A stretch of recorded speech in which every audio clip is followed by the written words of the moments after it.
So good evening. Can you hear me? Yes, Okay. So we will continue our discussion from the previous class where we were discussing about the different applications of CFD. We are basically going through the uh, say basics of CFD and trying to understand what is CFD, why is it required, what is the basic structure of a CFD problem, and in which cases or what are the applications where we require CFD, why it is important. Okay. And we have not yet started the formal process of or mathematical treatment of CFD course. We are just going through the preliminary parts. I hope you can see the slides. Can somebody confirm? yes, Yes, sir. yes, Yes, sir. Okay, thank you. So we have gone through some of the basics, why CFD is required, what is the basic strategy of CFD, what is discretization. Again, we will come back to this individually when we go through each of this part in the subsequent course. Okay, so you need not get overwhelmed if you don't understand something. We will be covering all this in detail in the entire course. Okay. So we have seen the basic structure, then we have seen how to check what are the checks and balances. Like we need to ask ourselves whether the physical models are correct or not, whether the computational domain is correctly taken or not, or are the boundary conditions suitable or not, and is the grid resolution sufficient or not. So a lot of questions can be asked. And in case you don't understand at this point what is the boundary condition, or you know obviously what is the boundary condition, but from CFD perspective, if you don't understand, don't worry, because we will be covering this in detail in the subsequent classes. And then I was showing you a few slides on the large scale applications of CFD. Okay. And we have seen we have discussed that CFD is widely used in aerospace industries for the aircraft design, both from the point of view of design of the gas turbine engines, then design of the lift and drag of the aircraft, as well as air conditioning within the aircraft. Then for space applications, combustion in the rocket engine, as well as combustion through the nozzle, supersonic combustion through the nozzle, and flow around the rocket. And then we have seen that it is also widely used for automobiles.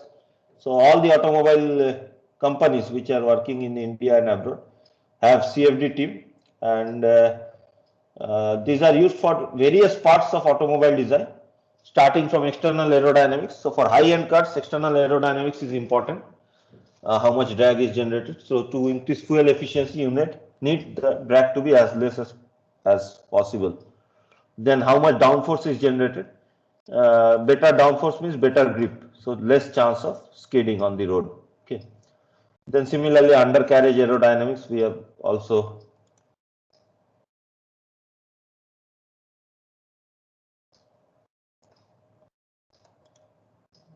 see which one is suitable. Okay, so undercarriage aerodynamics also is very important to again consider what is the downforce. Then interior ventilation and lot of other applications I have not shown here. I have only shown engine cooling, but even in the engine manufacturing also it is required combustion within the cars. Very important aspect, where to put the spark plug if spark plug is used, or if fuel injection is used, where to put the, what is the location of fuel injector and what is the timing of fuel injection. All these things can be nowadays very well studied using CFD. Okay, in the entire combustion process. Then we have discussed in the previous class about power generation also. Again, there are various aspects of power generation, such as flow around the cooling tower, flow from the cooling tower, flow within the combustion chamber, means within the furnace. So both the coal and air mixture comes within the furnace through the burners, and how they are mixed together and how they combust. Then all this flow of flue gases through the chimney, flow within the superheater, reheater. I have not shown here, but all these things are also important. Okay. Then flow within the steam turbine, flow of steam through the steam turbine blades. Those things are also very much required for power generation. Similarly, for if there is a gas turbine based power generation plant, how is the flow through the gas turbine, what is the flow pattern in the for the cooling of the blades. These are also important. Then we were discussing towards the end of the class, we were discussing about cooling applications. Cooling applications means there is a wide scale of cooling application, starting from very miniature sizes such as say micro scale devices, which are MEMS devices basically. Then say small devices, centimeter length or millimeter length. Then say of the order, so electronic devices, you can consider the processor or the graphics card, which generate lot of heat per unit area, and you need to cool these devices. And normal natural convection is not sufficient, so you have to supplement the natural convection, you need some sort of fans or fins are there, then heat pipes are there. If you open a laptop from its bottom, you will see that there are internal heat pipes and fans which supply which take the heat from the processor and take it near to a vent. So all this flow within the electronics devices. Then if you have build up any time of desktop computer, you know that flow of air or cooling is very important. If you don't have sufficient cooling, the processor throttles and the speed is reduced. Similarly, for large scale applications, again in the electronic side, you have large scale applications where you have data centers which are very large, very extensive, large data centers like for large companies such as Microsoft or Google. Then you have large buildings, shopping malls, buildings, and very large scale buildings which need central air conditioning. And again, CFD is used. For smaller buildings, generally empirical correlations are used, but for large scale buildings, which need innovative design or very accurate design, CFD is used. Okay. Then coming to some other traditional fields, in the field of manufacturing and materials processing, most of the applications in material processing nowadays also use CFD to improve the properties of the material as well as to reduce the cost of developing a new material or a new design. Okay. So for example, casting of a cylinder block. So for casting of a cylinder block, if you typically just generate a mold for casting the cylinder block, you will see that there are different defects that are formed. So defects such as shrinkage defects, porosity which form. So by changing the design again and again, you can remove these defects. But doing it experimentally takes a lot of time and cost. So if you can design this using CAD models and solve this filling of the mold using CFD and the solidification using CFD, you can see what are the defects that are formed. Okay, and there are dedicated software like this. There are general software like ANSYS, and there are dedicated softwares which only deal with casting, such as ProCast and some other MagmaSoft. So lot of softwares are there for similar applications. Similarly, for welding also, how to improve the quality of the welding, strength of the welding. Again, there are a lot of studies on this. Then for microstructure evolution, so ultimately the properties of a solidified object, like say for properties of a cast or welded object, depends on its microstructure. Even modern techniques such as additive manufacturing, 3D printing, also the quality of those products also depend on its microstructure. Microstructure is microscale orientation of grains and dendrites. So again, we can use CFD to predict those grain orientation. These are some results which is from our group only, where you can see how the microstructure looks like, okay, based on our research. So coming to some of the modern applications, nowadays we have seen lot of thrust in biomedical applications for CFD. Okay, nowadays means last few years and last 1 or 2 decades, we have seen lot of applications of CFD in biomedical area, starting from say flow of blood through the blood vessels. Flow of blood through the blood vessels means arteries and veins. Flow of blood through the heart. Then like if you want to use some medical devices like stents to remove or to increase the area of an artery, how to do it, how effective it will be. So these things can be predicted using CFD. Okay. Then some other applications are in the area of say laser treatment, then various types of treatments of means like I have shown here for eye treatment. Okay, if you use laser based eye treatment, so how the flow and heating pattern occurs, and so a lot of research is going on, and cancer related research, how to use cryogenics in biology or biomedical applications, both for the from the point of view of long term preservation as well as for say treatment of say tumors, cancerous tumors, which can be treated using very cold probes, which are known as cryoprobes, to increase or to damage this or selectively damage the harmful cells while retaining or while keeping the normal cells in good condition. So all this again can be studied using CFD. Then in other traditional areas such as combustion, I have already told chemical reactions within a reactor or within the combustion chamber. So all this again. So not only we can study the velocity profiles like the flow pattern and the temperature, but as well as like in addition to this, we can also study the variation of a chemical species, means the concentration of species. If we have carbon dioxide, how much is the amount of carbon dioxide at different locations? How much is the amount of oxygen at different locations? So all this also can be studied using CFD. We will see later that the governing equations for this chemical species are exactly similar to those of energy equations or the flow equations. So they can be studied simultaneously in addition to flow and temperature. Marine applications, again you can understand just from the figure itself that flow, like how to reduce the drag for say military applications, then how to basically more stress is there on how to reduce the drag and increase the efficiency, okay, for large scale ships.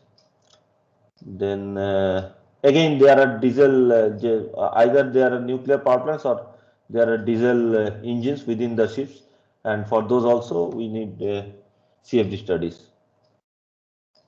Oil and gas applications, like if you have an offshore rig is like you set up a rig for oil extraction on the seabed itself, okay, not inland. And there again you need to study the stability of the offshore rig, the flow around the rig, then transfer of the petroleum products from one site from one place to another place through the pipeline, how it results in accumulation of impurities that are present, and how they block the pipelines, then how the drill bit actually drills within the mud. All this lot of areas are there. Again, say if you join an organization like Shell or Schlumberger, again you will see that lot of applications are there in oil and gas area for CFD, and there are large teams which work in CFD in these companies. And as I was briefly mentioning in the previous class, nowadays even sports science has also developed a lot, and instead of just empirical based relations like just based on practice to improve the timings, lot of research goes in, both in normal sports like team sports like cricket or say football, where you use lot of statistics to improve the. So you guys must be knowing that in IPL all these teams are statistical teams which see how to improve the performance of the players.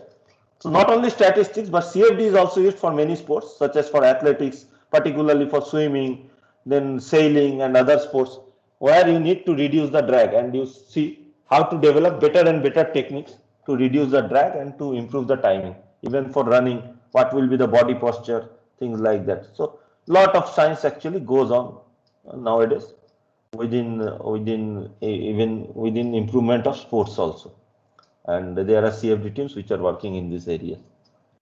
For the large teams, there is a lot of funding, and CFD can be used at the very high end level. Say, if you are preparing for Olympics and Olympic teams are there. Any questions? So these are some of the areas. It is not an exhaustive list of the areas. There are other areas also where a lot of CFD is done and CFD is used. I just wanted to show you or share with you a glimpse of the important areas where you need to use CFD to remain competitive in the modern environment. And this is so that you get motivated in this course, because this is a very important course, and you will see that even if you go for higher studies or go for any jobs in any traditional area, CFD is used a lot in these areas. Even in non-traditional areas also, nowadays there are interdisciplinary projects. Even in our group also, we are working on some of this. We have recently started working on some of the projects where you have combined machine learning and CFD based projects, where say CFD simulations give the initial data or generate lot of data for training the machine learning algorithm, and later on you can just supplement or get additional data for optimization based on this AI techniques. Okay, so even new areas or interdisciplinary areas also use a lot of CFD. So it is not only traditional areas. Any questions?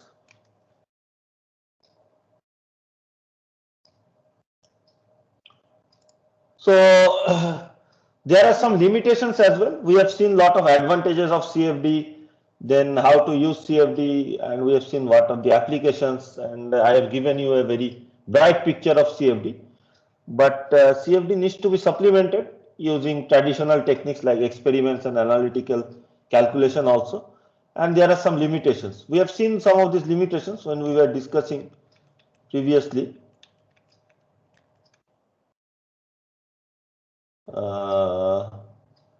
The limitations for say experiments and other limitations for analytical models.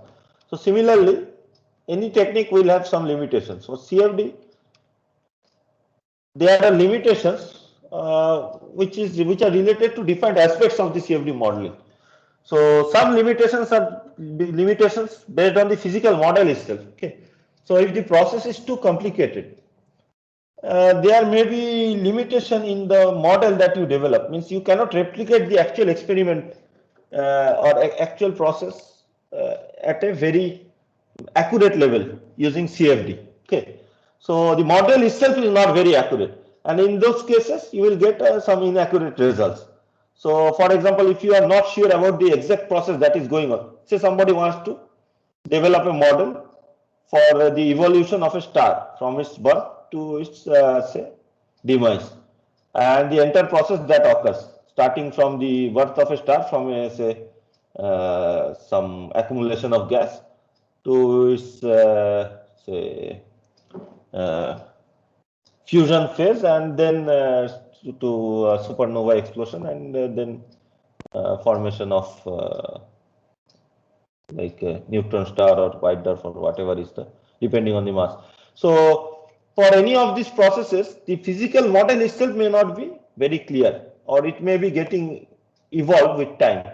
So if you cannot replicate the actual process in a CFD model, or you may know the physical model but you cannot form the equations. Say for example, very complex turbulent problem which has very complex turbulence. Okay, and you cannot replicate the exact problem using normal equations, governing equations, then those type of problems may result in some inaccuracy in the results. Then even if the model is correct, there may be numerical errors. Okay, if we are not careful, there may be numerical errors. If we are careful also, there may be numerical errors. We will see later that you need some application, some approximation while solving the CFD equations. Okay, while formulating the discretized equation. For example, if you have a derivative and you want to replace the derivative by some algebraic equation, you need to approximate it to a certain degree. Means say you have to remove some terms which is known as truncation. This will be clear later on. Okay, we can approximate a derivative using Taylor series approximation. Again, if you are not understanding at this point, don't worry, we will read about this later on. But say we can use Taylor series expansion to approximate a derivative. But Taylor series expansion will have infinite terms, and we cannot use infinite terms in our calculation. So you have to limit your expansion to a certain number of terms, say 3 terms or 2 terms. Then all the other terms you will remove, and that will result in some errors. Okay. Then while calculation itself, there is some error, like round off error, which is part of any numerical calculation. Your computer cannot store, or your calculator cannot store the digits to an infinite number of digits, cannot store the numbers to an infinite number of digits. So it will store up to say 16 digits or something like that, 16 points after decimal. So this will induce a small error, but if you repeat the calculation steps for millions of times, like we do in CFD, these small errors will build up and may create substantial errors. These are known as round off errors. Then we may not be able to accurately capture the initial and boundary conditions. It may be too difficult to actually know what is the exact boundary condition. Okay, so if you have a complicated problem, say again, flow over a aircraft, and if you want to take a very small domain for some reason, say your computational resource is very small and you cannot take a very large domain, so you will not know accurately what is the flow pattern downstream of the, say at this boundary, what is the flow pattern, because the flow is still having some turbulence at this position, so it's very difficult to guess. If you take a very large domain, it may be easier in this case, but there are other problems where the initial and boundary conditions may be too difficult to take. So for example, what is the exact heat loss during say casting? What is the exact heat loss for this welding? How much radiation is occurring? Then all these things are there, and it is quite difficult to take these boundary conditions for some. So there's sports application again. The geometry itself may be very difficult to take. So a lot of limitations are there still for CFD, and there are active research areas to overcome these limitations, and with time we are gradually overcoming the limitations one by one and improving the CFD results. Okay. Again, if there are any questions, feel free to ask me. I am assuming that there are no questions, but you are free to interrupt me anytime and ask me the questions. Okay. Anything related to in general to CFD or something, because we have not yet started the mathematical treatment, so you will not have any question related to mathematics of CFD, but general CFD applications or anything like anything out of curiosity, you can ask me. I have been using CFD for a long time now, for last 15 years for my project work, then for my MTech thesis, PhD. So I've built up quite a bit of experience in CFD, but in a very limited area, means related to my work, which is on two-phase modeling, like boiling, solidification, condensation. All of my work is in two-phase areas, which are very complicated problems because you have phase change also. So I will end this part, this introductory part, and start the main course by giving you a brief glimpse of the type of work that can be done, even using very simple setup or simple resources. So I will show some work from our group, which we are doing, but similar work is being done by other professors also in our IIT and in other IITs and other research organizations in India as well as abroad. And some of the work we are doing are competitive globally, and we have published very good papers out of those work, means in very good journals, which even outside organizations also find it quite difficult to publish.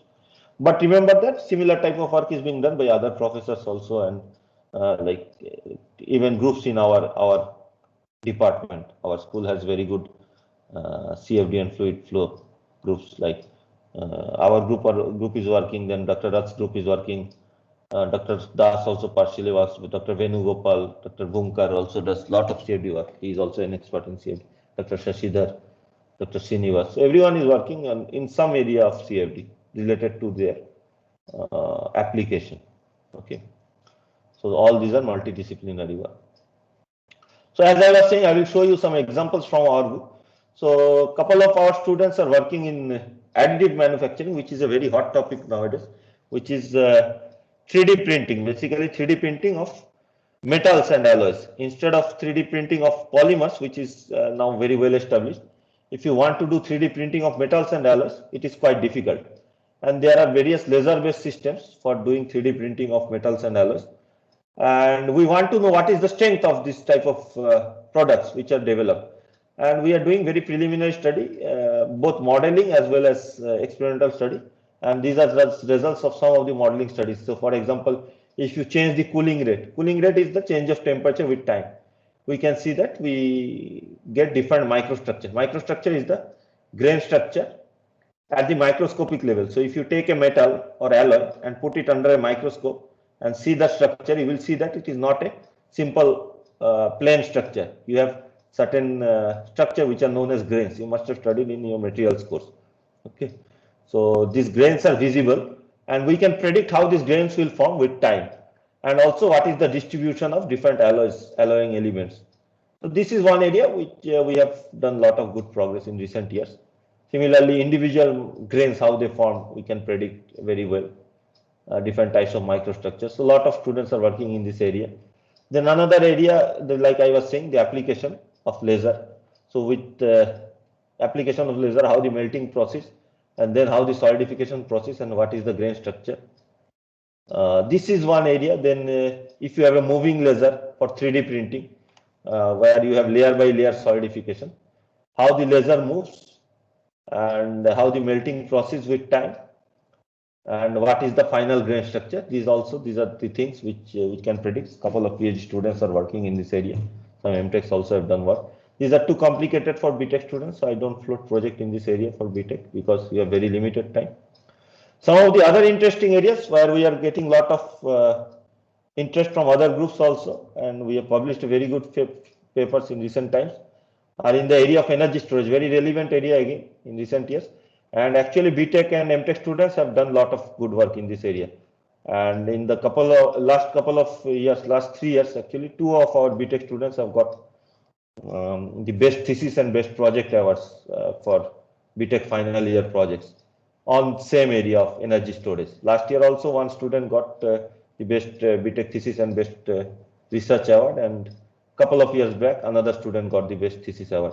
So again, where here we see how to apply various innovative designs to improve the energy storage capacity as well as energy storage rate of various latent heat based energy storage applications. Where you can see we have developed complicated geometry using our code and study various type of composite structures, metal forms, CFD composites, and this work has been published in some very good journals.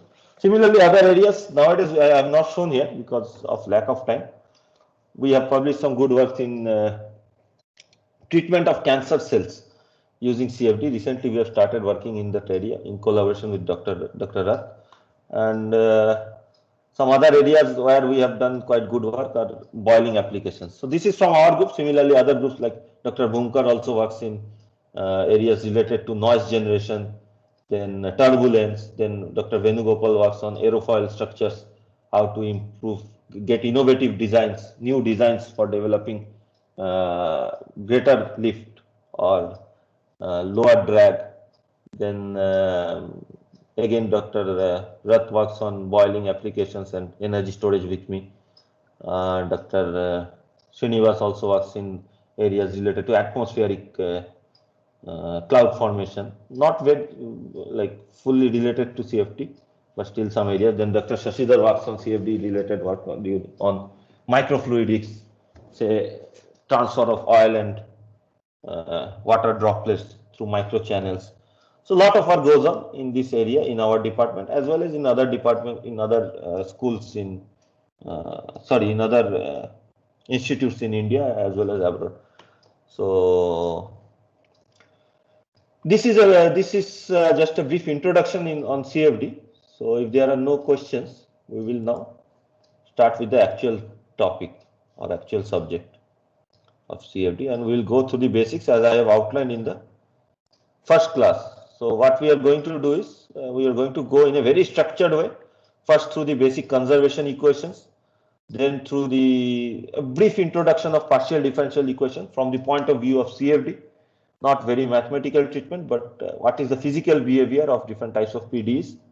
Then common methods of discretization, finite difference and finite volume. Then we'll go into details of finite difference method. Then then we'll go step by step into more and more complicated problems, starting with very simple 1D transient heat conduction problem, then go to 2D problems, then finite use of finite volume methods for 2D problems, then convection diffusion problems. Before this, we will be only studying conduction problems, but then we will add convection also. And then finally, we will see how to solve flow field, which is a very complex thing to do at your level. And if there is time, we will also go through some bonus topics which are not part of the course curriculum, but will be useful for you guys, which is on structured and unstructured grids and on discretization in unstructured grids. These are very useful for students who want to know the in-depth, the things what happens in the background in commercial packages. Like say you are using ANSYS blindly, instead of knowing or using ANSYS blindly, if you want to know what happens in the background, or which process or which processor, sorry, or which solver to take for solving, then these are very useful. Okay, these final topics and these different algorithms. And also, if you want to write up your own code, obviously this is going to be very useful. Any questions before we jump into our course?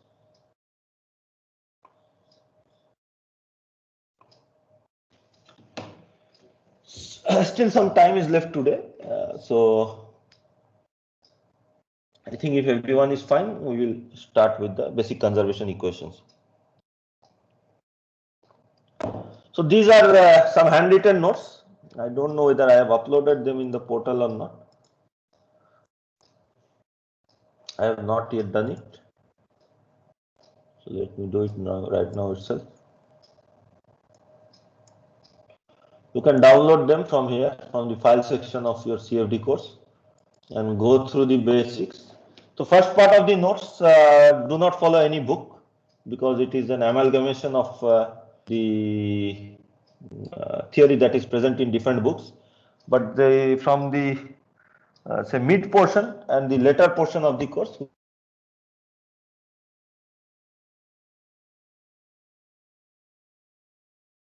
you are still able to see the screen and see the notes and hear me? I am not getting any response today. We can hear you, sir. Yes, Okay. sir. Why you are so quiet? You are tired after a long day, is it? Or what has happened? You should ask more questions. More questions. Last year's batch was smaller than you. Means 20 students were there, but they were interacting a lot. And it is beneficial for students also who doesn't ask any questions, because in this mode, even if you ask, say somebody, say one or two students ask a lot of questions, this gets recorded. The question answer discussions get recorded. Later on, if you go through these recorded lectures and the question answers, the other students also gets benefited from your question answers. So it is a benefit for you and for others also, and even for me also, because sometimes the students ask very good questions which I cannot answer at that moment of time, and I go back and check this out and come back with the correct answer. So it is also, I also sometimes learn a few new things while taking the courses. So you should be asking any question which you feel like asking. Okay, don't worry whether we are going slowly or not. Okay. So basic conservation equations. So what are basic conservation equations? These are equations which are based on fundamental principles of conservation. You don't need to take notes, because I have already supplied you with these notes. Just listen to me and try to understand. And if you have any questions, let me know. So there are some fundamental principles of conservation. Like we know from Newton's law that momentum is conserved. Similarly, we know that from the first law of thermodynamics that energy is conserved. Okay. So certain parameters are there which are conserved in nature. If you take a domain and consider all the outflow and inflow and the say change within the domain, we will find that property is conserved, such as energy. So all the outflow of energy, all the inflow of energy and change of energy of the substance within the domain, if we aggregate them together, we'll see that energy is conserved. Similarly, momentum is conserved. So if you consider all the forces acting on a domain plus the change in momentum, so ultimately you will find that force and momentum, change in momentum gets balanced with each other. Okay. Similarly, chemical species, the amount of species. Species means the total amount of a particular substance, such as oxygen, nitrogen, carbon dioxide, okay, metals like aluminum, copper, during a chemical reaction. Okay, so the elements remain conserved. Okay, if there is a chemical reaction, the percentage of compounds will change, but this will change because of the presence of some chemical reaction source term. So if you take in the source term into account, again we will see that the total amount is conserved. Okay. So this fundamental conservation can be denoted through some equations, and we will see that all these equations follow a similar pattern. Okay. These equations are known as basic conservation equations. In CFD, we will call them as governing equations, because they will be governing the phenomena that occurs in our CFD problem. For example, flow through a pipe. Okay, this is governed by Navier-Stokes equation. Heating of air in a room. This is governed by both Navier-Stokes equation, because there is flow, as well as energy conservation equation. Okay, combustion that is occurring in a IC engine. So we have to solve the Navier-Stokes equation plus the energy equation plus the species conservation equation for the different chemical species that are present. For example, oxygen, carbon dioxide, water vapor, okay, nitrogen. So similar to this. Then hydrocarbons. So these are basic conservation equations. So let us see these conservation equations one by one. First is the mass conservation equation, which also you know as continuity equation. Okay, and we will be writing the differential form. You don't need to go into too much details on how to derive this, but intuitively you can derive. Means it is not using common sense, it can be derived. If you take a control volume like this and just do a mass balance, you will be able to derive the continuity equation for a very small control volume of size delta x, delta y, delta z. Okay, we will not be doing it because it is not part of the course. You might have done it in your fluid mechanics course, or otherwise you can go through any fluid mechanics book to see how this is derived. Okay, but this is the form of the equation, and we will just try to remember the form of the equation. Form of the equation is del rho del t plus del dot rho u equal to 0, where rho is the density within a control volume or within at any point. Okay, differential form of the equation means that the equation is very valid at any point in the domain. Okay. Plus del dot rho u, where u is the velocity, vector velocity. Okay, it has three components: u component along the x direction, v component along the y direction, and w component along the z direction. Okay. Del is the del operator on nabla. It is known as del operator on nabla, which is given as, which again has three components. Along the I components, you have the derivative del del x. Along the j component, j is the y direction, you have the derivative del del y, partial differentiation basically. And along the z direction or k component, you have the del del z. Okay. So any confusion regarding this continuity equation? Del rho del t plus del dot rho u. So you should be able to write out the full form of this del dot rho u. Okay. So it will have three components. Because this is a dot product. You guys, all of you know what is a dot product? Yes, sir. Okay. Yes. So you must know what is the what are the three components that is going to be there. So del del x of I into ith component of rho u, which is rho into this magnitude u. Okay. So it will be del del x of rho u like this. Similarly, the jth components will be multiplied together. So jth component of this del or nabla operator is del del y, and for this within the bracket the jth component is rho into v, magnitude v. So del del y into rho v. Similarly, del z into rho w. Okay. So these are the three components of this del dot rho u, and the first term remains as a scalar term del rho del t. Okay. So this is the equation in 3D. Okay. First term is known as first term denotes or signifies the accumulation or loss, means the gain or loss of mass in the system. Like you have a system at any point, what is the gain or loss of mass? And the second term denotes what is the difference in flow coming in and going out of that system or control volume. Okay. So first term is the change of mass in the control volume. Second term is what is the amount of mass which is coming in and going out, net amount of mass which is coming in and going out of that control volume. So the summation of these two will be equal to 0 because mass is conserved. And this is what is signified by the continuity equation. So in 3D we can write like this. What will be the form in 2D? We will ignore the z components. In 2D I will write it as del rho del t plus del del x of rho u plus del del y of rho v equal to 0. In 1D it will be del rho del t plus del del x of rho u equal to 0. If it is a steady state problem, this unsteady term means there is no change with time. so the derivative with time goes to 0 and you are left with del dot rho u equal to 0. If the density is also constant, you can take the density out of the equation and you will be left with rho into del dot u equal to 0, because the rho is constant, you can just remove it. So del dot u equal to 0, which in 3D gives us this relation del u del x plus del v del y plus del w del z equal to 0. Any other form also you can derive from this. Okay. So a 1D steady state equation I can write as del u del x equal to 0. If rho is constant, del u del x equal to 0. Okay.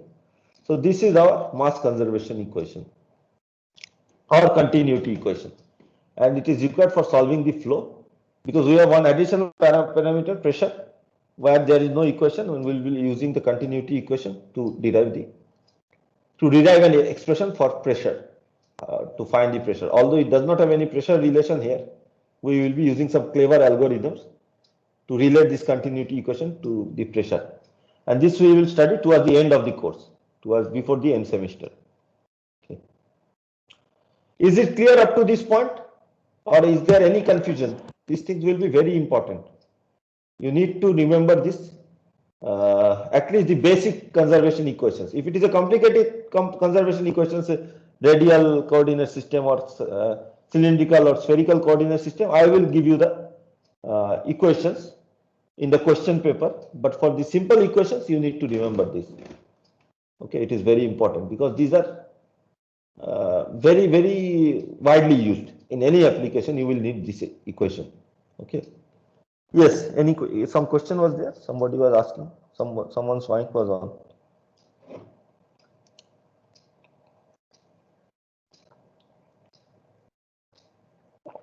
So similar expressions can be derived in cylindrical or spherical coordinates. I am not showing you here because those are more complicated, but those can be derived. Okay. These are for Cartesian coordinate systems. And this is the general equation. If you remember this, you should be able to derive any approximate equation, such as steady state equation, one-dimensional equation, two-dimensional equation, or any other form of the equation. Okay. So the second conservation equation that we are going to check or see is momentum conservation equation. Mass conservation we have seen. For similar control volume, what is the momentum conservation equation? Momentum conservation equation is slightly tricky. Okay, it is slightly more complicated as compared to all the other conservation equations that we are going to study. So let us take a look at the momentum conservation equation in general, okay, in vector form. If you are getting confused in vector form, I also have the scalar form later on. But let me first try the vector form, because just by remembering the vector form, you can remember all the Navier-Stokes equation, means for all directions. Okay. So in vector form, we can write this as an unsteady term del t of rho u, where u is the vector u. It has three components. How can we write u? What will be the expression for u? Can anybody explain?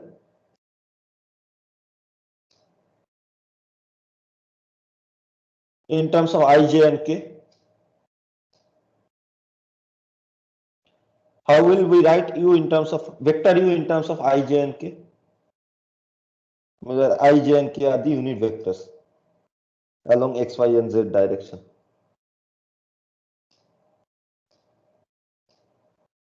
Verbally, can you explain, somebody? What is the u component of velocity? Means what is the x component of velocity? UX. U, right? So we are taking u, v, and w. You can take ux, uy, uz also. Our notation is u, v, and w. So what will be the vector u?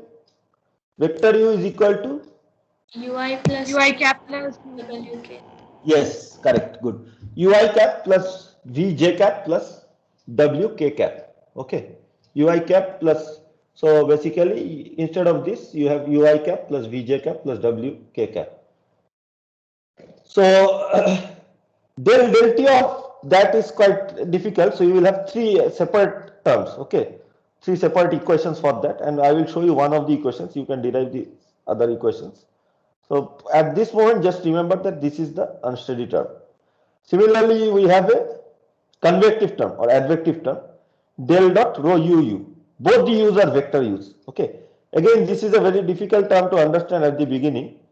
This has 9 components. Okay. So if you don't understand, it is fine at this point. But this has 9 components. 3 components for one equation. Like for each equation, there will be 3 components and there will be 3 equations. Okay. If you don't understand at this point, it is all right. No need to worry. Okay. Then we have the diffusive component, where we have for the diffusive component for momentum conservation is the viscous component. Okay. So del dot mu, where mu is the viscosity, del u. Again, u is this is u and this is mu. Okay. This is viscosity, this is u, vector velocity. This del u has 3 components again. 3 equations will be there. Okay. Actually 9 components, sorry, it will have 9 components. Del u has 9 components, 3 per equation. I will show you. Okay, it is complicated to understand from this vector form. So even if you don't remember the vector form, it is fine. If you just remember the scalar form, or if you just understand the scalar form, that is fine. I will supply you with the equations. Okay. Then gradient of pressure for the 3 directions x, y, and z. So that's why delta p or del p, because we can have gradient of pressure in each direction. And then any additional body forces can be clubbed together in this term B.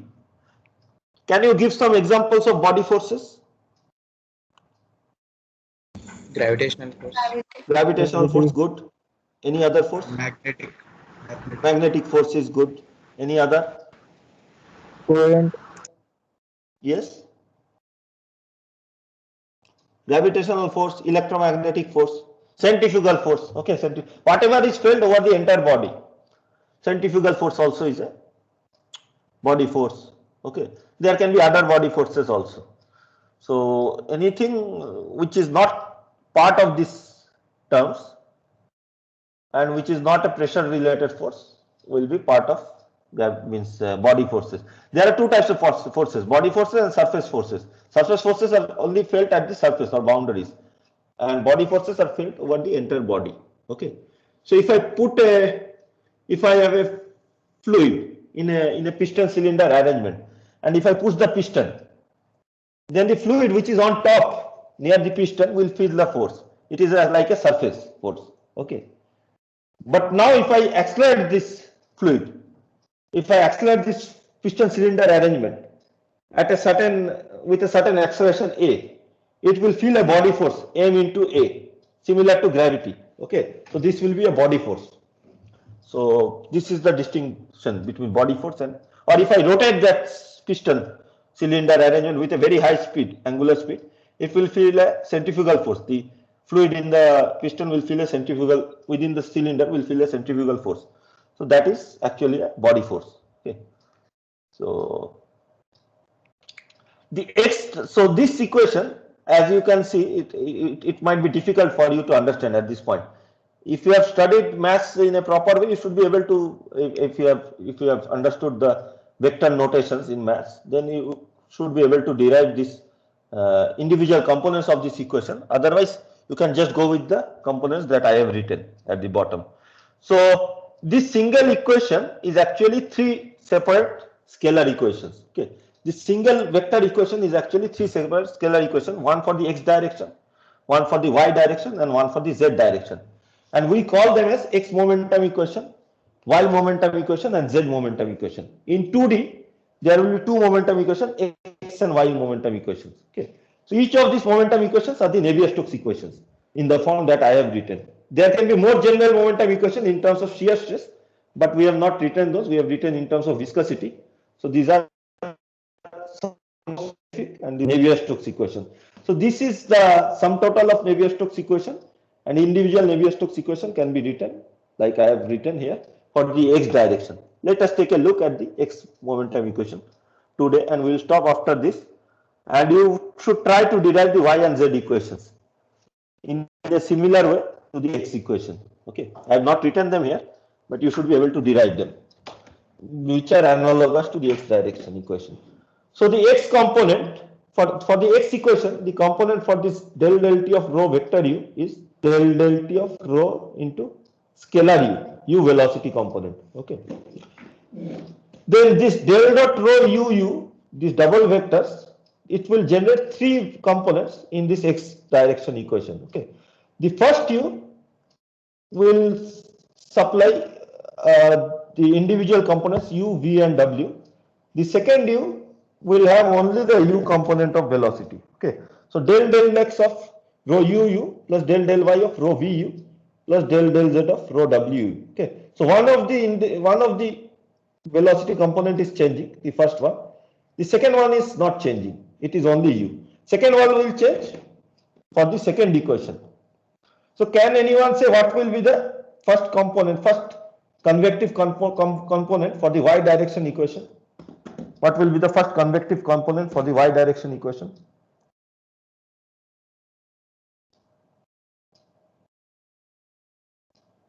What will be the unsteady component for the y direction equation?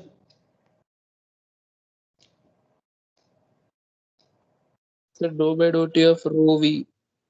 Rho v, correct. So what will be the first convective advective component for the y direction equation?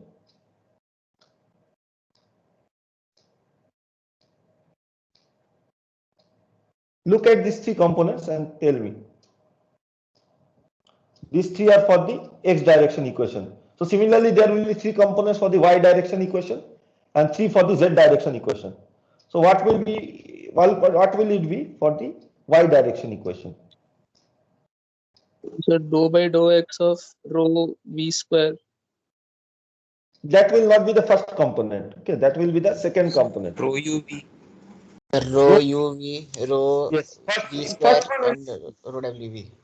correct. Good. So U will be the first one and it will be V. Second one is VV and third one is WV. Okay. Instead of, so remember the second term is not changing. Only the first term is changing. U, V, W. Okay. Similarly for the Z direction, what will it be? Instead For of the V, W will change. Instead of V, we will put W. Rho UW plus rho VW plus rho W square. Okay. So this is the x direction. Similarly, you will have y and z direction. Similarly, this viscous term, this is a dot product which results in del x of mu del u del x plus del y of mu del u del y plus del z of mu del u del z. So what will be these three terms for the y direction equation?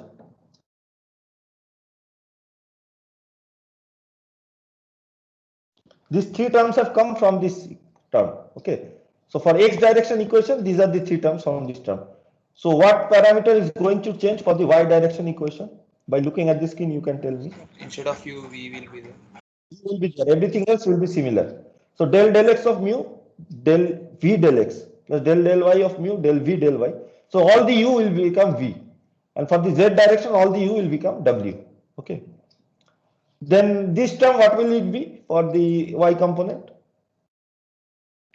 This is the pressure term. Rho P by dou.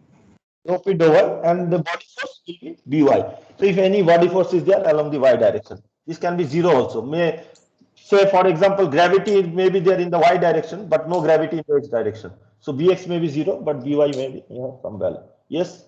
Any question? So let us pause at this point, and we will continue in the next class. So tomorrow's class is not there. Tomorrow is holiday. Next class again is on next week, Monday. Okay. And try to write these other two equations, and you can go through the material also to get a head start. We will be seeing the simplified forms of these equations in 2D, which we will be more tackling more frequently instead of 3D. 3D is too complicated. So we can understand the same things using 2D and 1D analogies instead of 3D. So we will be seeing the 2D version of the equations and try to understand based on this. And 2D you will be able to get a better grasp instead of 3D. But you should be able to derive the 3D equations also. Okay. And these are the governing equations for solving flow in any domain. So if you have a domain where you want to solve flow, you have four unknowns in a general case. U component of velocity, V component of velocity, and W component of velocity. Three unknowns plus pressure, fourth unknown. Okay. So four unknowns and four equations. These three momentum equations, x, y, and z direction, and one continuity equation. Okay. So 4 equations, 4 unknowns, you have to solve to get the flow pattern. And this is what is done by using any CFD solver like ANSYS or Star CCM Plus or COMSOL or any other solver, LS-DYNA. So all of them solve similar equations. Okay. So let us stop here. Any questions? Please go through this note. Sir, don't we have class till 5:30 today? Oh, right. Good. It's great. We can continue. I thought that it is 4:30. So let us take a break and continue. Okay. Then I have other materials to discuss. Good. That's why I think I was thinking why I have so much material for today, but only this much. Good. We have till 5:30. So we will take a 5 minutes break and continue. Thanks for reminding me. Okay. So we will be completing this conservation equation part.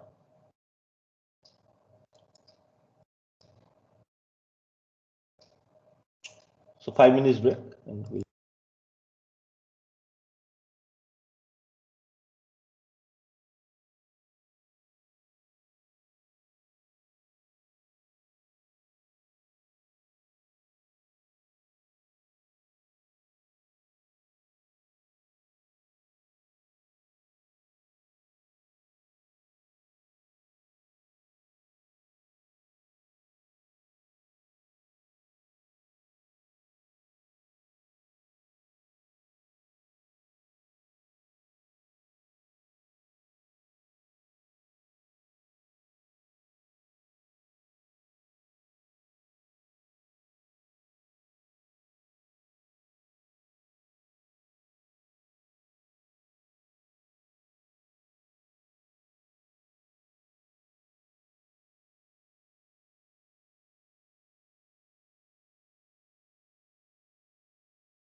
So we will continue. Can you hear me?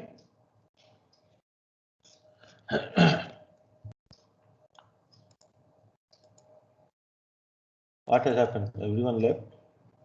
No. Yes, sir. Okay. Yes, sir, we can hear. And thanks for reminding me. I guess everybody else is cursing the student who has reminded me that class is supposed to continue. But it's good. We will we will cover more material, and then there won't be any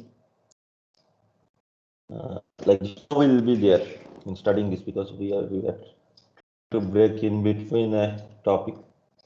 It's not necessary. So anyway, so we are discussing about the momentum conservation equations. I hope you can please confirm again once whether you can see the screen. Yes, sir. Okay. Yes, sir. Okay. We increase the size. This I am just keeping as reference. Sometimes what happens, we need the figures or other things.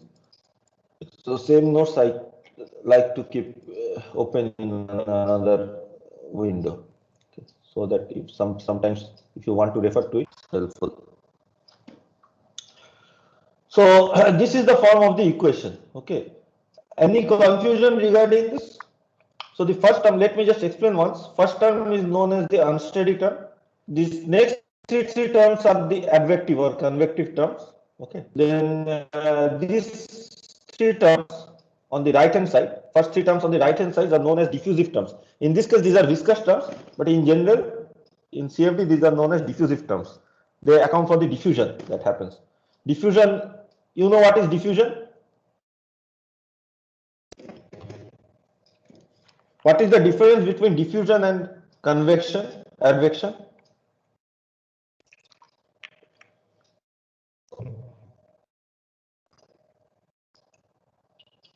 Anyone? Please be more proactive. Okay. So can you give me an example of diffusion process where diffusion is very prominent? Very simple, say from day-to-day Perfume. experience. Perfume, good.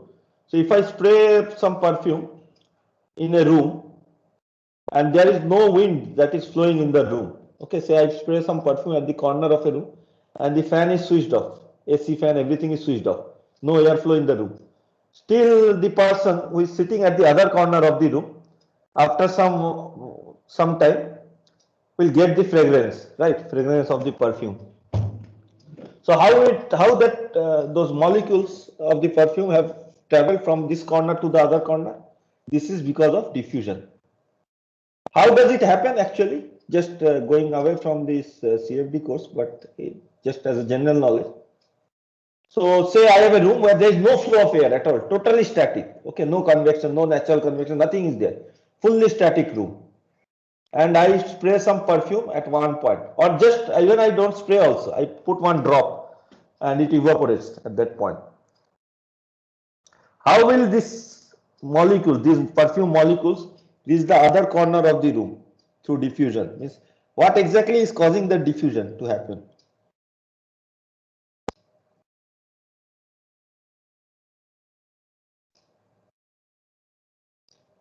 Another example. So the concentration difference.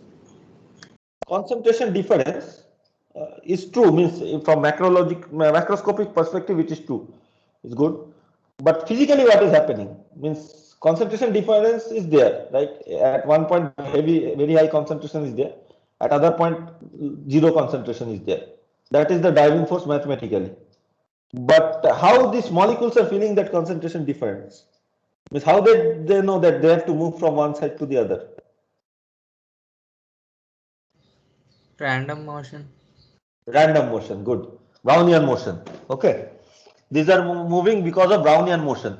And this diffusion occurs because of Brownian motion from one side to the. So wherever there is more concentration, gradually it will try to diffuse in all directions. The fluid will try to, or the species will try to diffuse in all directions because of random motion.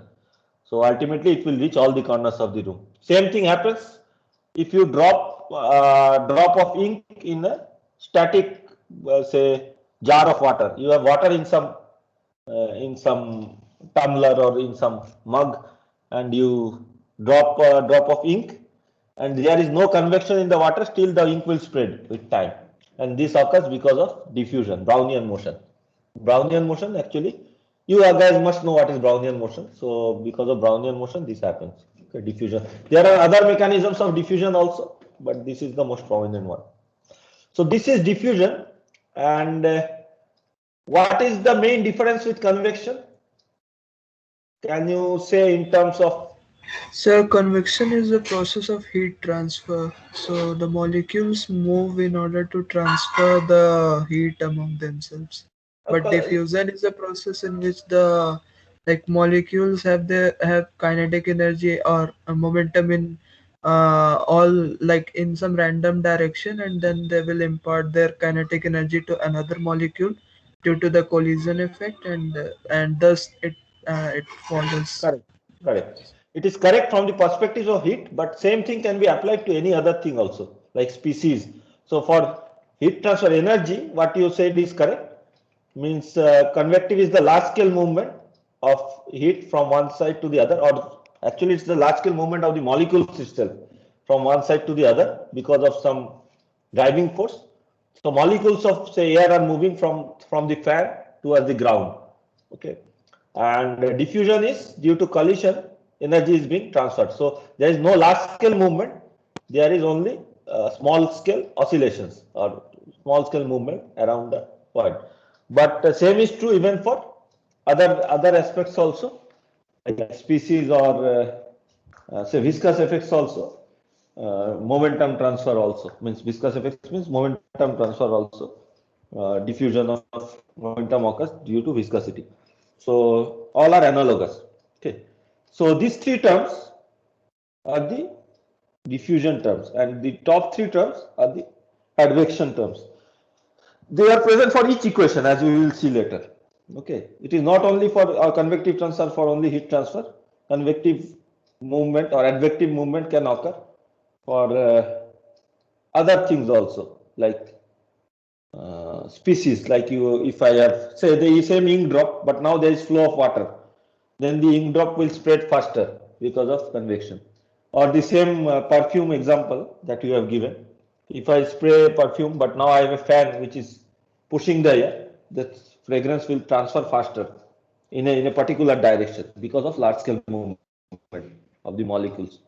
So those type of things are present for any species or any parameter which is conserved. Okay. And then we have the pressure term, and we have already discussed about the body force term. So this equation in a simple form, this in 2D can be written as, so again the same equation. Say if I have the x direction along the horizontal and y direction along the vertical, like in typical problems that you take, the y direction is the vertical direction, x is the horizontal, and there is a fluid flow problem, flow through pipe. Then there is gravity along the vertical, negative vertical direction, negative y direction. There is no gravitational force along the x direction. So we can write the equation as del t of rho u plus del x of rho u. These terms are still there, del y of rho v u. Del z term is not there because there is no third direction. So any component where w or z is there will vanish. Okay. So this is equal to del x of mu del u del x plus del y of mu del u del y. Again, this term will vanish. Minus del p del x. There is no body force in the x direction. Similarly, for the y direction, we have del t of rho v, because now you have the v component of velocity, plus del x of rho u v plus del y of rho v v. Okay. Same thing you should be able to derive from this, that first term is changing u and v.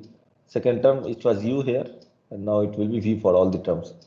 Is equal to del x of mu del v del x plus del y of mu del v del y minus del p del y, pressure gradient along the y direction, minus rho g is the gravitational term in the negative y direction. Okay. If there are other body forces, that also needs to be taken into account. So these are the two momentum equations, Navier-Stokes equation as we know it, or momentum equations for the x and y directions. Okay. Any questions, or is this clear? So these type of equations we will need to solve numerically for solving a CFD problem. And you can see that this is a very complicated equation, okay? And it is not very easy to solve this equation. It will not be very easy to solve this equation. And as a matter of fact, it is even not known at this point of time whether an analytical solution exists for this equation or not. What we know is that for certain simple cases, like say flow through a pipe or cylinder, or flow between two parallel plates, or flow within the boundary layer, we can solve these equations analytically using either similarity technique or something like direct integration. We can solve this equation with certain assumptions, and then we can get the velocity profile directly by solving analytically.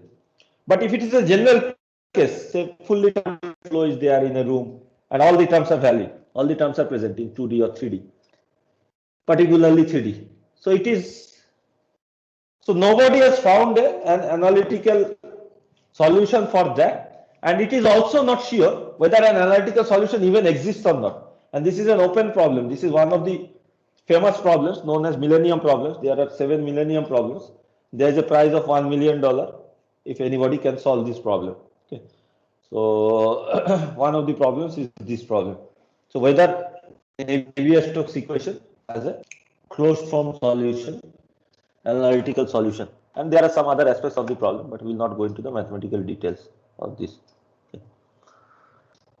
So you can see that it is not very easy because of so many terms are there, and not only the terms, what are the other complications here? They are coupled, means you have u's which have coefficients like u. This will be clear later on towards the end of the course. What are the difficulties when you have coupled equations like v with as a coefficient of u? Okay. Then in the u momentum equation we have the v term, v velocity term. In 3D we also have the w velocity term in the u momentum equation.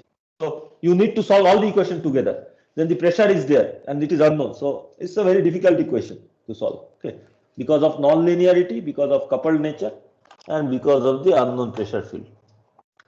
So this solution of this we will treat towards the end of our course. During the last 2-3 weeks, we will discuss how to solve this momentum equation. Okay. Then similar to the continuity and momentum equation, we will study another very important conservation equation, which is known as the energy conservation equation. Again, in differential form, the energy conservation equation can be written as, again you will see that we have exactly similar 3 terms. I will keep the terms open here. Okay. It might be small for you to see on a small screen, but should be still be apparent. Okay. Remember the main terms that were present: unsteady term, or I will go back here. Unsteady term, convective term, diffusive term, source term, and one pressure gradient term was there. Okay, this pressure gradient term will not be present in other equation, but all the 4 other terms will be present. Okay.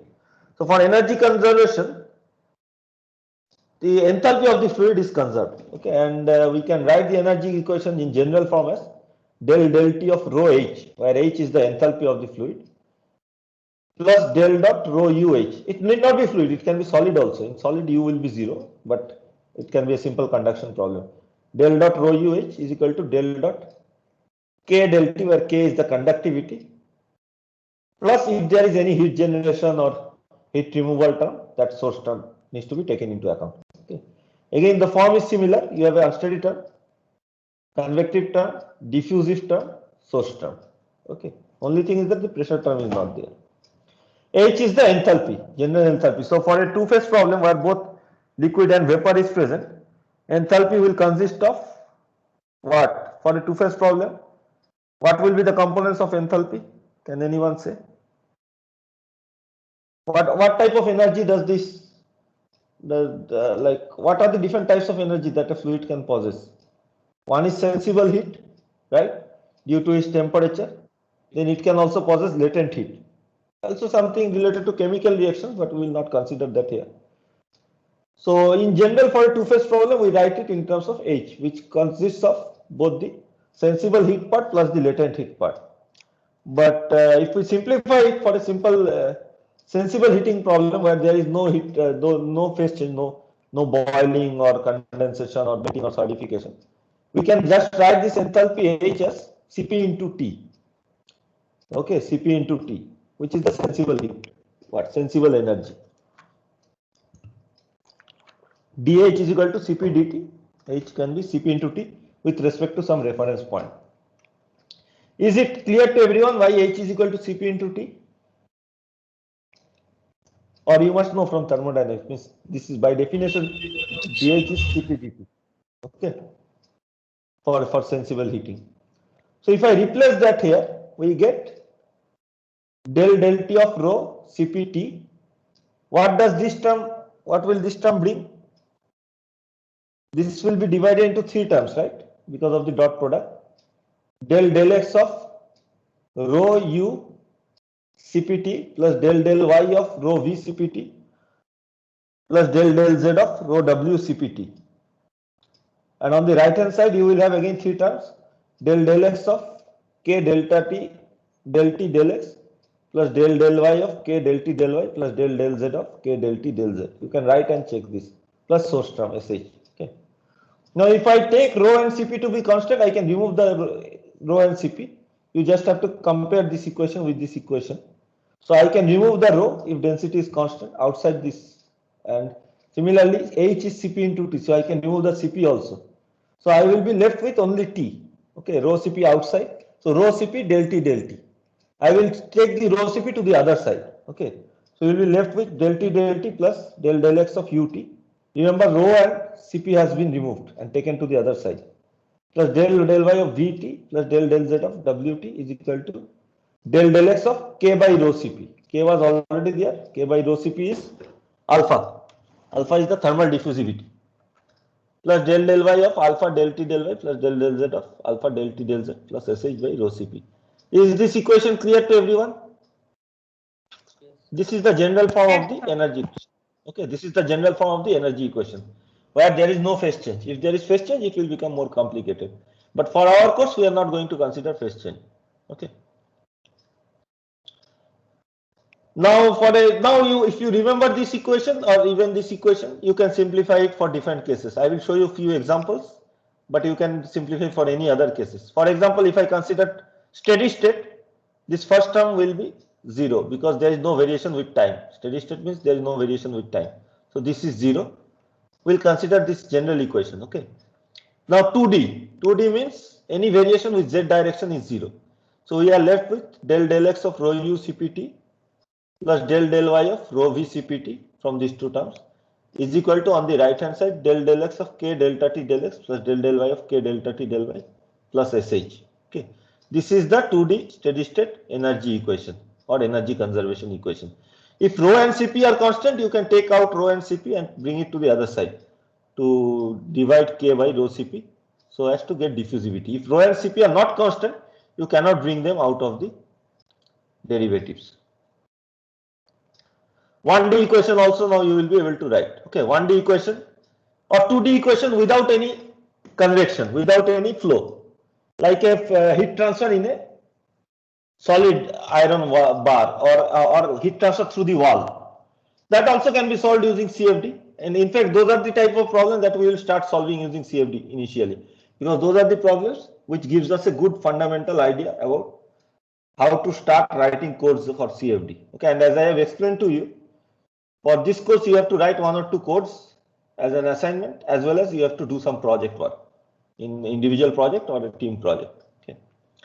So if there is no flow, u and v will be 0. So this left hand side will be entirely 0, and you are only left with the right side, del x of k del t del x plus del y of k del t del y plus sh equal to 0. If there is no source term, you can even remove this, and if it is 1D equation, you are left with only this term, del d dx of k dt dx equal to 0. If k is also constant, you can take k out, and the simplest form of the conduction equation is del square d square t dx square equal to 0. And you know how to solve that using analytical solution, means analytical method. You just have to integrate it twice with appropriate boundary condition to solve it. And you must have done it in the heat transfer course. You have studied heat transfer for through plane wall and through cylindrical wall and with source, right? Heat generation. Yes, sir. Okay, so same thing. So same equation. This is the simplest form of the equation, and you can use it to calculate the heat transfer through a wall. Okay, heat conduction through a wall or a plate, or so like 1D heat conduction basically. If there is a source term, you will have the equation like d dx of k dt dx plus some sh equal to 0, and you can integrate that. So apart from energy, momentum and continuity equation, there are a lot of other equations which are used in CFD. For example, conservation of turbulent kinetic energy or other conservation equations. But we will not consider all of them. We will just consider another one, which is also very much used in CFD, which is the chemical species conservation. Okay. So any chemical species, like you were giving, somebody was giving the example of perfume. Okay. So this perfume, how it is denoted? So it is denoted by the concentration of the molecules of the perfume, right? So similarly, if I am burning burning a candle, it generates carbon dioxide and water vapor, because candle is made of wax, and wax is a type of hydrocarbon. So it generates some water vapor and carbon dioxide. So this carbon dioxide and water vapor that is generated near the candle gets transported to other places due to flow as well as due to diffusion. And there is a source also of carbon dioxide and water vapor. Because of combustion, they are generating at the point where this combustion is happening. So this type of things can be calculated, or this concentration of this compounds like carbon dioxide, or concentration of water vapor, or the perfume molecule, or ink drop. Okay, these are known as chemical species, and they can be calculated based on the general conservation equation of a chemical species, which looks like this. Okay, del T of rho C plus del dot rho U C plus del dot gamma del C plus SC, where C is the concentration. Concentration is, say, you can say that per unit volume, what is the amount of that material. Okay, so say per unit volume, what is the amount of carbon dioxide that is present. Per unit volume of air, what is the percentage? So 2% carbon dioxide is present. So concentration of carbon dioxide is 0.02 at that point. At another point, it may be 0.01. So because of that gradient, as somebody was suggesting, diffusion will occur.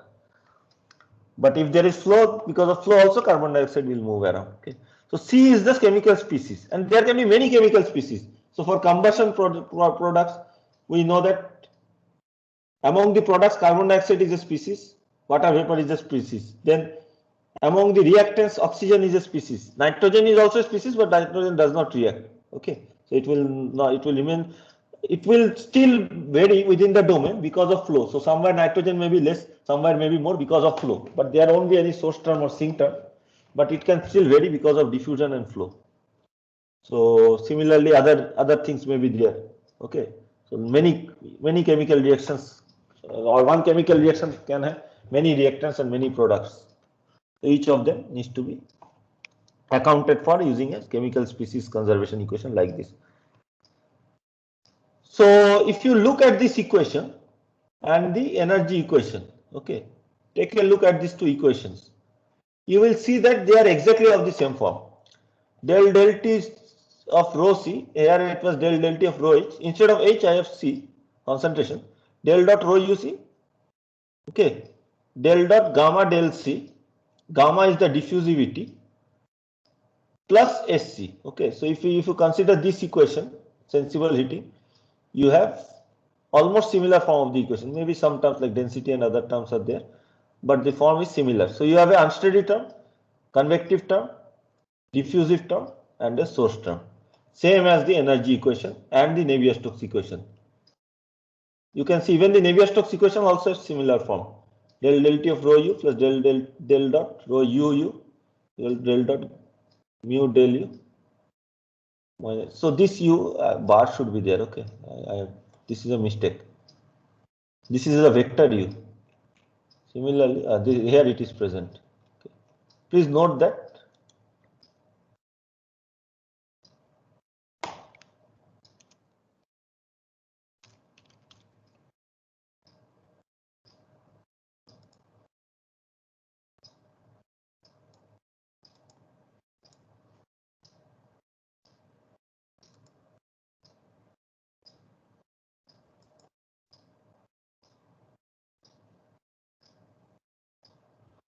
that this will be U bar, okay, like this or like this.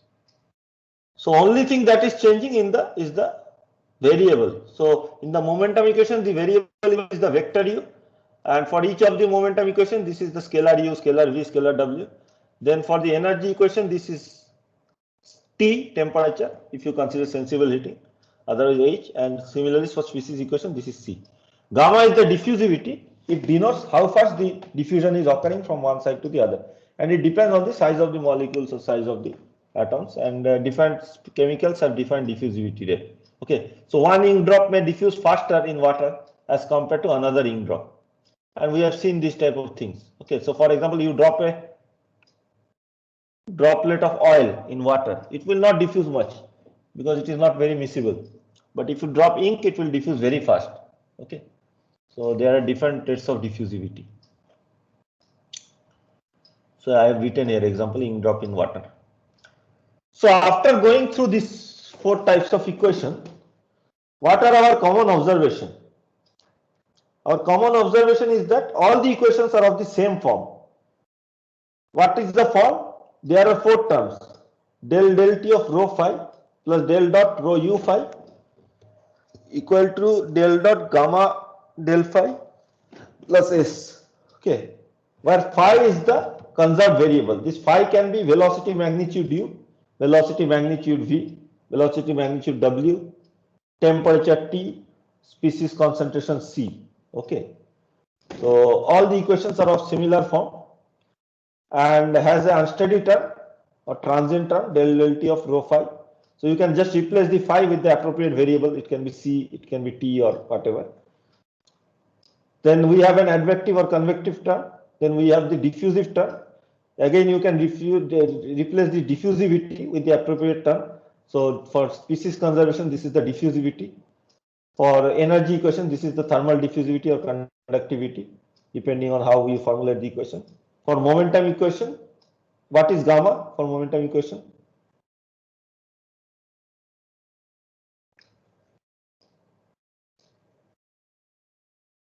What is the diffusivity for momentum equation? Answer?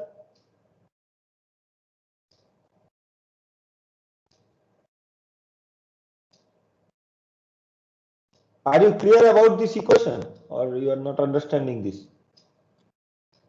So this form is same as the momentum equation. Sir, form, the right? viscosity. Viscosity, right? The viscosity. If you go back to the momentum equation, it is the same form. Okay, mu gradient of u.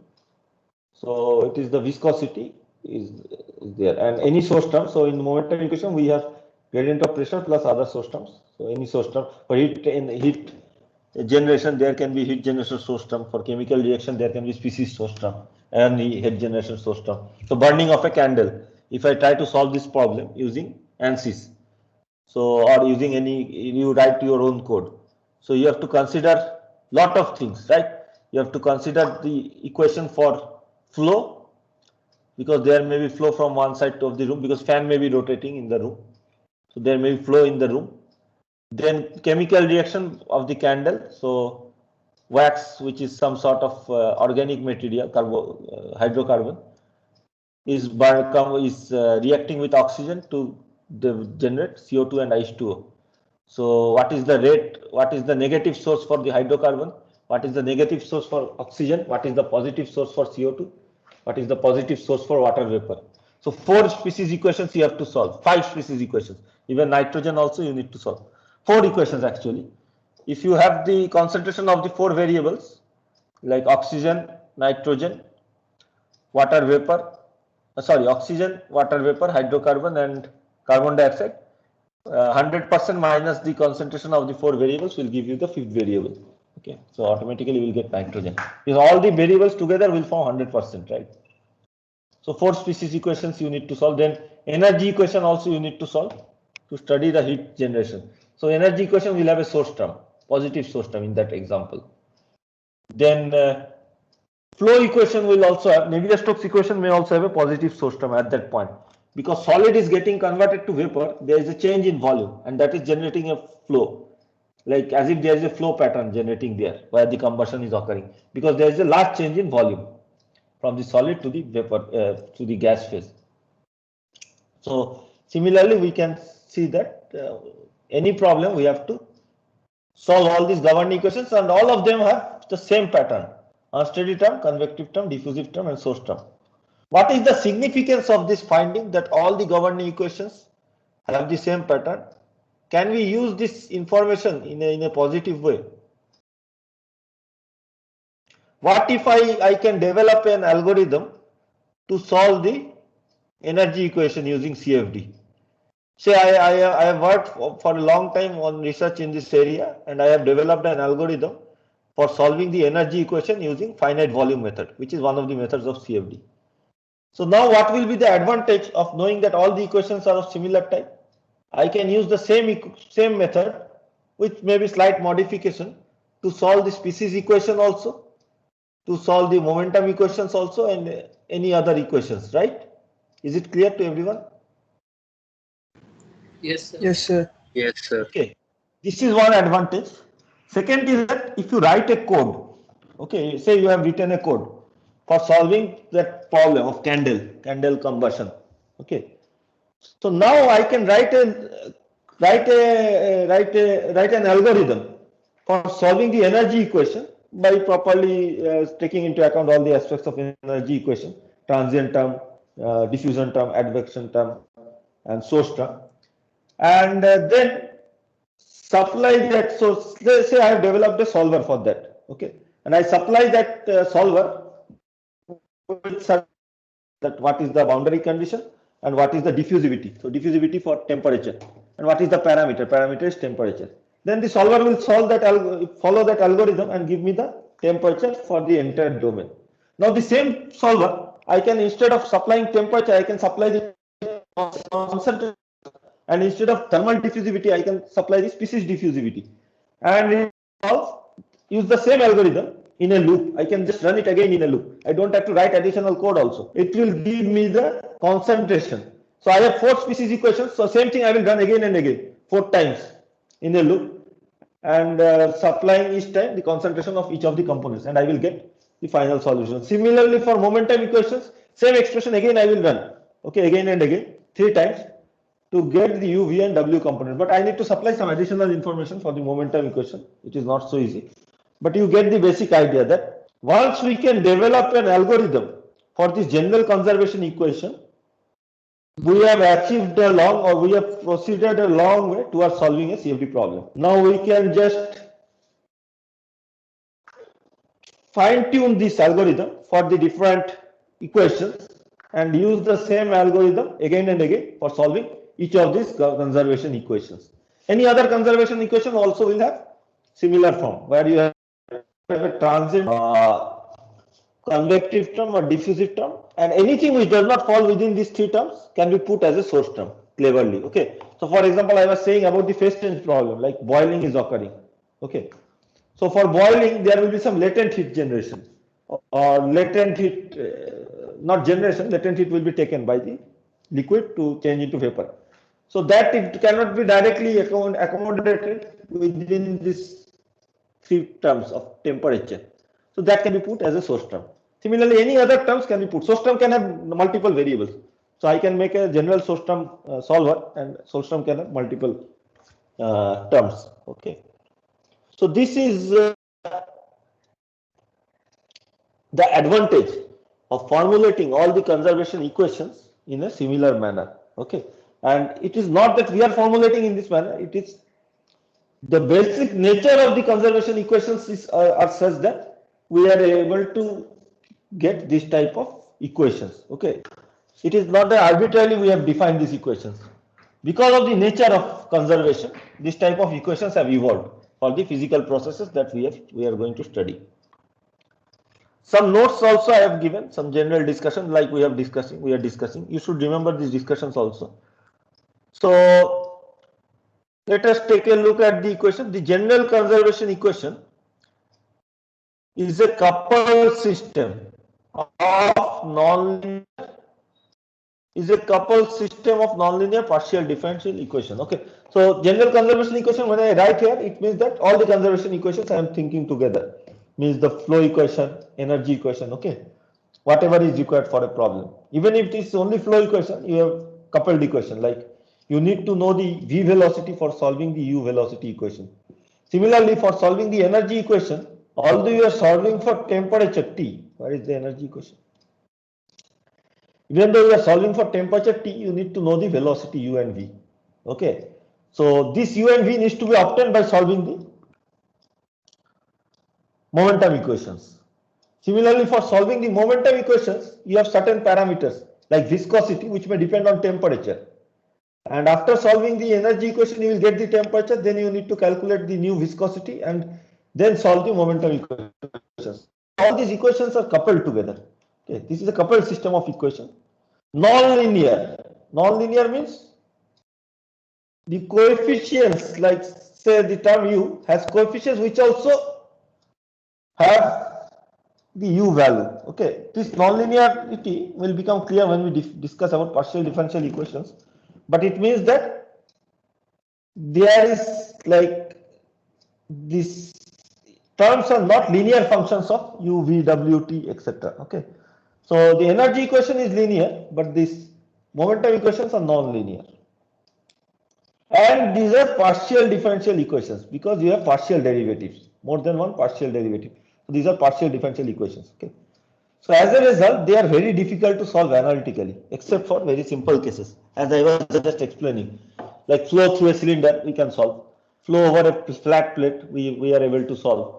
Near the plate, near the boundary layer. Flow between two flat plates, we are able to solve. But once you get to some complicated equation, like say flow, the same thing that I was talking, conversion of a candle, okay. So that you cannot solve analytically.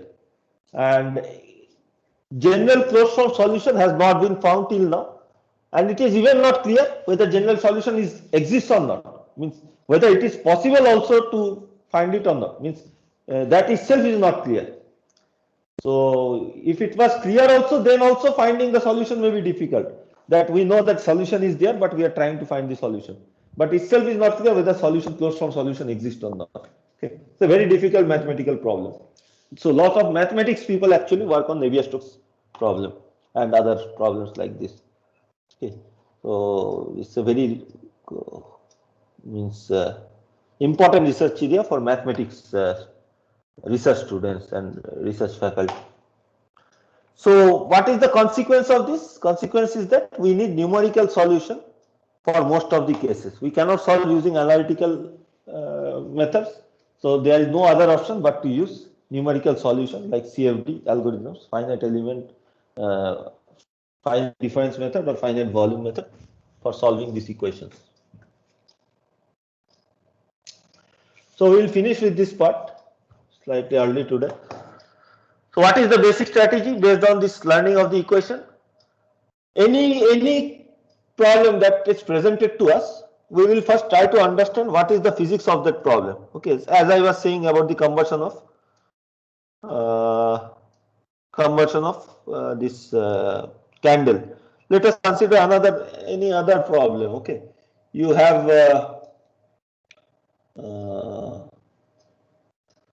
say slightly tricky problem or slightly say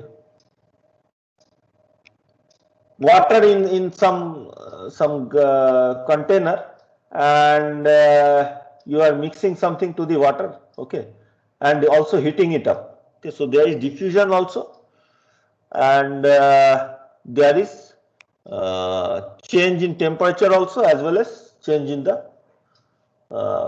fluid velocity with time.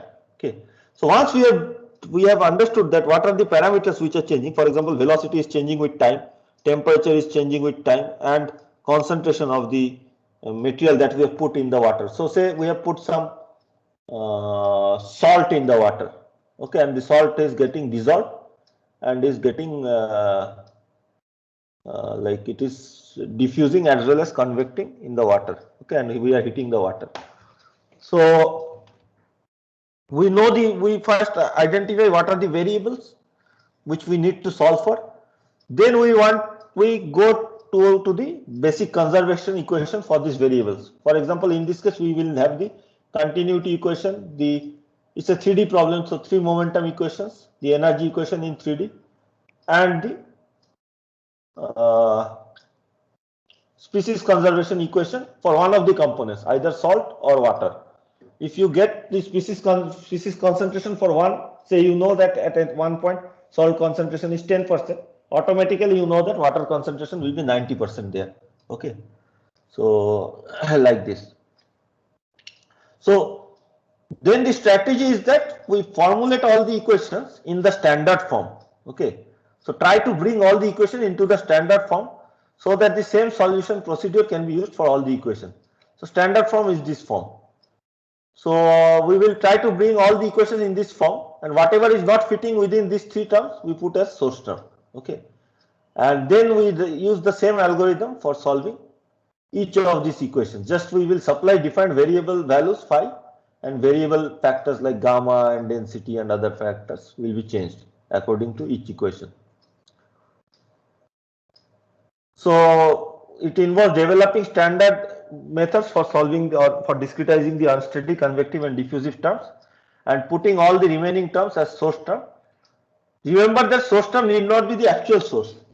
It means there may not be any physical source, but mathematically we are getting a source term. Means the way we are formulating the equation is resulting in a source term. Okay, that can happen. I may show you some example in later classes, or we will see some example in the later classes. Okay. So once this has been done, you can use the same algorithm for solving all the equations. Okay. So this is a brief overview of the different equations. We will not go into further details of the equation. We will look at the boundary conditions and some other small things related to these equations, means not directly related to the equations, but related to CFD solution of these equations in the next class, and then we will go into a brief discussion on partial differential equation in the subsequent classes. Any questions?